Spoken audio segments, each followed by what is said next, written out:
प्रहार जनशक्ती पक्षाचे अध्यक्ष आणि माजी आमदार बच्चू कडूंनी एक वादग्रस्त वक्तव्य केले। शेतकऱ्यांनी आत्महत्या करण्यापेक्षा आमदाराला कापा असं कडू म्हणालेत।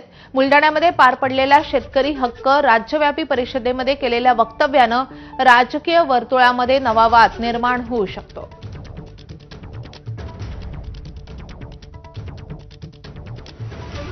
एवढे शांत रे, आत्महत्या करून लावलं।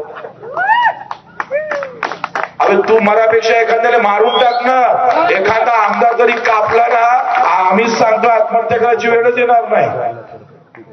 पण हे जातं मरतय, जाऊन बसलं जरी का नाही, आत्महत्या केल्यापेक्षा त्या आमदाराच्या घरासमोर पूर्ण कपडे काढून बसायचं, कपडेच ठेवायचे नाही आणि सहाच्या घराच्या समोरून जाऊन मुताचं। काय फरक आहे? मेल्यापेक्षा परवडत नाही का हे? दरम्यान बच्चू कडूंनी केलेल्या वक्तव्यावर आता सत्ताधाऱ्यांसह विरोधी पक्षाच्या नेत्यांनी प्रतिक्रिया दिली आहे। ते नेमकं काय म्हणतात आपण पाहूयात। एखाद्याबद्दलचं स्टेटमेंट देत असताना कमीत कमी ह्याची भान ठेवा की आपण काय बोलतोय।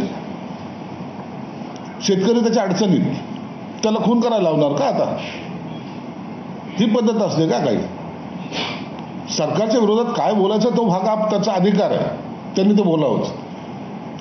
शेतकऱ्यांनी आमदाराचा खून करा, मग तुम्ही करा ना। शेतकरी तुमच्या पाठीशी उभे राहतील, तुम्ही करा।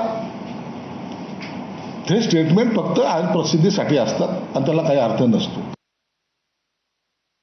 भावनेच्या भरामध्ये वक्तव्य करत असताना आपण दोनदा विचार केला पाहिजे, कारण का व्हिडिओच्या मदतीने टीव्हीच्या माध्यमातून ते लहान मुलांपर्यंत लोकांपर्यंत ते जात असतं।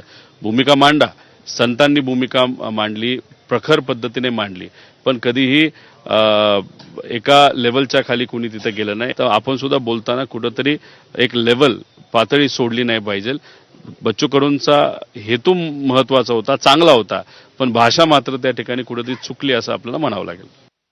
असं आहे, आता बच्चूबाईंना थोडं बच्चू कडूला जरा वेगळ्या पद्धतीची हवा लागलेली दिसते आहे। आत्महत्या करण्यापेक्षा आमदारांना कापा अशा पद्धतीचं वाद, हेच आमच्या सरकारमध्ये पण काम करू म्हणून बोलतो ना। सगळ्याची काळजी देवाभाऊ आमचे घेतील।